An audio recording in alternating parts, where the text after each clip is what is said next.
So hello friends, welcome to my YouTube channel electro Gyan by Nicks. तर आपण A C machine performance हा diploma केस स्कीमचा subject शिकत आहोत. त्यामध्ये आपलं युनिट नंबर 2 चालू आहे, ज्याचं नाव आहे starting and speed control of 3 phase induction motor. तर बघा मित्रांनो, यामध्ये आज आपण पूर्ण जेवढ्या पण स्पीड कंट्रोलच्या मेथड्स आहेत त्या आज या लेक्चरमधून आपण कवर करणार आहोत. तर यामध्ये 4 ते 5 मेथड आहेत. तर यामध्ये पहिली मेथड आहे आपली by changing the supply frequency. Changing the supply frequency हे आपल्याला अचीव करण्यासाठी एक डिव्हाइस लागतो, त्याला म्हणतो आपण VFD, व्हेरिएबल फ्रिक्वेन्सी ड्राईव्ह. हे VFDचं किट पॅनल असतं एक. हे आपण सप्लाय लाईन्स आणि 3 फेज इंडक्शन मोटर जी असते आपली त्यांच्या ॲक्रॉस जे मधल्या जागेत आहे हे पॅनल आपण कनेक्ट करतो. यामध्ये एक इन्व्हर्टरचा सेट राहतो आणि एक रेक्टिफायरचा सेट राहतो. AC टू DC कन्व्हर्टर हे आपलं रेक्टिफायर असतं. हे सगळ्यात आधी या सप्लायला DCमध्ये कन्वर्ट करतं. या DCमध्ये कन्व्हर्जन झाल्यानंतर हे जे कॅपॅसिटर हे असतं हे फिल्टरसारखं वर्क करतं आपलं. आणि हे फिल्टर जे असतात ते DCमधले रिपल्स जे असतात ते फिल्टर आउट करण्याचं काम करतात.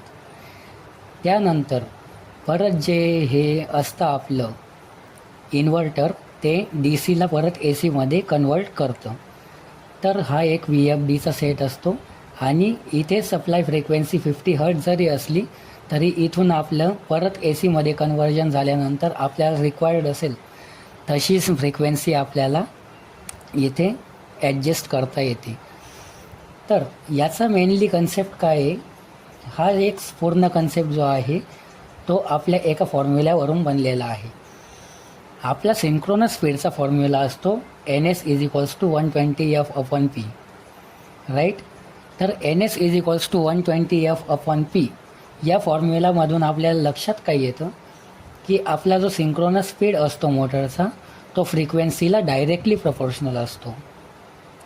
तो डायरेक्टली प्रपोर्शनल असल्यामुळे जर का फ्रिक्वेन्सी वाढली तर आपला सिंक्रोनस स्पीड आपोआप वाढत जाईल.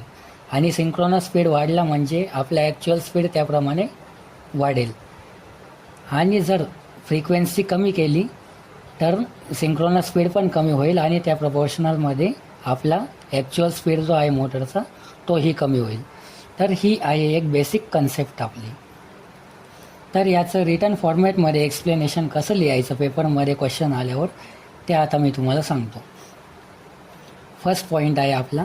फर्स्ट पॉईंटमध्ये म्हटलं काय गेलेलं आहे, in this method a variable frequency drive VFD is connected between the power supply lines and 3 phase induction motor. या मेथडमध्ये VFD नावाचा जो डिव्हाइस असतो तो आपला लाईन्स आणि इंडक्शन मोटर यांच्यामध्ये प्लेस केलेला असतो. सेकंड पॉईंट आहे आपला, the VFD first converts AC supply into the DC and then convert it back to the AC with the required frequency. सगळ्यात आधी VFD ACला DCमध्ये कन्वर्ट करतो आणि नंतर परत तो त्या DCला कन्व्हर्टरचा यूज करून ACमध्ये कन्वर्ट करतो. पण तेव्हा त्याची फ्रिक्वेन्सी जी असते ती आपल्या ॲडजस्टमेंटप्रमाणे असते. बघा मित्रांनो, ॲक्च्युअलमध्ये पॅनल जो असतो त्याच्या फ्रंट पॅनलवर आपल्याला एक इंटरफेसिंग दिसते. तो इंटरफेस जो असतो त्याच्यावरून आपल्याला फ्रिक्वेन्सी आपल्याला पाहिजे त्या लेवलला आपल्याला सेट करता येते. त्यामध्ये काही अल्गोरिदम पण असेल ते कंट्रोलिंग सर्किटसाठी, तो वेगळा भाग आहे. आपल्याला फक्त जे ॲक्च्युअल वर्किंग कसं होतं ते बघायचं आहे. थर्ड पॉईंटमध्ये आपल्याला सांगितलं गेलं आहे की अकॉर्डिंग टू द फॉर्म्युलावरून आपल्याला काय समजतं, NS = 120F/P वरून फ्रिक्वेन्सी जर का इन्क्रीज झाली तर मोटरची स्पीड इन्क्रीज होणार. आणि जर फ्रिक्वेन्सी जर का डिक्रीज झाली तर मोटरची स्पीड त्या प्रपोर्शनलमध्ये डिक्रीज होणार because of directly proportionality. This is the most efficient and widely used speed control method. It provides the smooth speed control. He efficient method मानली जाते आणि खूप जास्त प्रमाणात या मेथडचा आपला इलेक्ट्रिकल इंजिनिअरिंगमध्ये यूज होतो थ्री फेज इंडक्शन मोटरचा स्पीड कंट्रोल करण्यासाठी, कारण की ही जी मेथड आहे याच्याने आपल्याला स्पीड कंट्रोलिंग ही स्मूथली प्रोव्हाइड केली जाते. सो ही मेथड झाली. यानंतर आपला सेकंड कन्सेप्ट आहे bye changing the rotor resistance. आता रोटर रेझिस्टन्स चेंज करून स्पीड कंट्रोल करणे हा कन्सेप्ट ॲक्च्युअली आपण आधी शिकला आहोत. आधी एक व्हिडिओ झाला होता आपला stator resistance and rotor resistance स्टार्टरचा. त्यामध्ये रोटर रेझिस्टन्स स्टार्टरचा जो कन्सेप्ट होता तोच इथं आपल्याला यूज करायचा आहे. तर हे काही वेगळं सांगण्याची गरज नाही, तरी पण मी एक रफ व्ह्यू तुम्हाला सांगून देतो. बघा मित्रांनो, स्टेटरला आपण सप्लाय दिलेला असतो आणि रोटरचे कनेक्शन्स जे असतात ते आपल्याला स्लिप रिंग आणि ब्रशेसला दिलेले असतात. या ब्रशेस थ्रू आपण एक्सटर्नल रेझिस्टन्सची फॅसिलिटी जी असते ती रोटर सर्किटमध्ये ॲड करतो. यामध्ये आता हा रोटर रेझिस्टन्स स्टार्टर जो असतो तो आपल्या लॅबमध्ये तुम्ही बघितलेला असेल तुमच्या कॉलेजच्या, त्याचा फ्रंट पॅनल काही असा असतो. हे जे 3 टर्मिनल्स आहेत हे तिघं जे आहेत ते रोटर कनेक्शन्सला आपण देतो. तर हे ॲक्च्युअलमध्ये वर्किंग कसं होतं, जसं की आपला रेझिस्टन्स कमी झाला तर आपला रोटर करंट इन्क्रीज होईल आणि इन्क्रीज झाला तर आपली स्पीड आपोआप वाढेल त्याच्यानुसार, आणि वाईस वर्सा. या प्रिन्सिपलवर ही मेथड वर्क करते. सो तुम्हाला हे लक्षात आलेच असेल. तर नेक्स्ट मेथड आहे आपली by changing the number of poles. आता by changing the number of poles याचा पण रफ कन्सेप्ट आपला फॉर्म्युलावरूनच तयार होतो. NS = 120 × F/P. यामध्ये आपल्याला काय समजून येतं की जो आपला नंबर ऑफ पोल्स जे असतात ना ते स्पीडला इनव्हर्सली प्रपोर्शनल असतात. मीन्स डायरेक्टली प्रपोर्शनलच्या हे उलट्या सिक्वेन्सने काम करतील. डायरेक्टली प्रपोर्शनलमध्ये एक गोष्ट वाढली का दुसरी गोष्ट त्या प्रपोर्शनलमध्ये वाढत जाते, बट इथं उलटं प्रपोर्शन आहे. तर यामध्ये जर का आपण पोल जे आहे पोल्सची संख्या जर का आपण कमी केली तर स्पीड इन्क्रीज होतो, आणि पोल्सची संख्या जर का वाढवली तर स्पीड हा डिक्रीज होतो. तर हा याचा बेसिक कन्सेप्ट आहे. तर याचं रिटर्न फॉर्मॅटमध्ये कसं लिहायचं ते आपण बघून घेऊयात. फर्स्ट पॉईंटमध्ये काय सांगितलं गेलं आहे, in this method the number of poles of the stator winding is change and if the poles are change then speed gets also change. यामध्ये स्टेटर वाइंडिंगचे जे पोल्स असतात आपले ते चेंज करायला लागतात, आणि स्टेटर वाइंडिंगचे पोल्स जर आपण चेंज केले तर स्पीड पण त्यानुसार चेंज होत जाते. According to the our formula आपल्याला एक क्लिअरली कन्सेप्ट समजतो आहे की जे पोल्स असतात मशीनचे ते स्पीडला इनव्हर्सली प्रपोर्शनल असतात, आणि स्पीड जर का त्यानुसार चेंज झाली तर आपला ॲक्च्युअल स्पीड पण त्या प्रपोर्शनमध्ये चेंज होणार आहे. हा आपला थर्ड पॉईंट आहे. तर हे इनव्हर्सली प्रपोर्शन इथं 2 लाईन्समध्ये तुम्हाला एक्सप्लेन करायचं आहे. If the pole increases speed is decreases and vice versa, असं हे वर्क होतं. पण यामध्ये एक प्रॉब्लेम आहे. बाकीच्या जेवढ्या मेथड आपण स्टडी करतो आहोत त्या आपल्याला मोटर मॅन्युफॅक्चर झाल्यानंतर आपल्याला त्याची स्पीड कमी जास्त करता येते. बट या मेथडमध्ये ना पोल्स हे वाढवायचे की कमी करायचे हे मॅन्युफॅक्चरिंगच्या आधीच ठरवलं जातं. त्यामुळे ही मेथड मॅन्युफॅक्चरिंगच्या आधी यूज करतात मोटरचं डिझायनिंग करण्यासाठी. सो ही मेथड झाली आपली. आता लास्ट मेथड आहे आपली स्टेटर व्होल्टेज कंट्रोल. ही लास्टच असणार बहुतेक. हां बरोबर, ही मेथड आपली लास्ट आहे. स्टेटर व्होल्टेज कंट्रोल करायचं. यामध्ये काही वेगळी गोष्ट नाही आहे. तुम्ही तुमच्या लॅबमध्ये एक डिव्हाइस बघितलेला असेल आपला 3 फेजचा ऑटो ट्रान्सफॉर्मर. 3 फेजचा ऑटो ट्रान्सफॉर्मर तुम्ही बघितलेला असेल.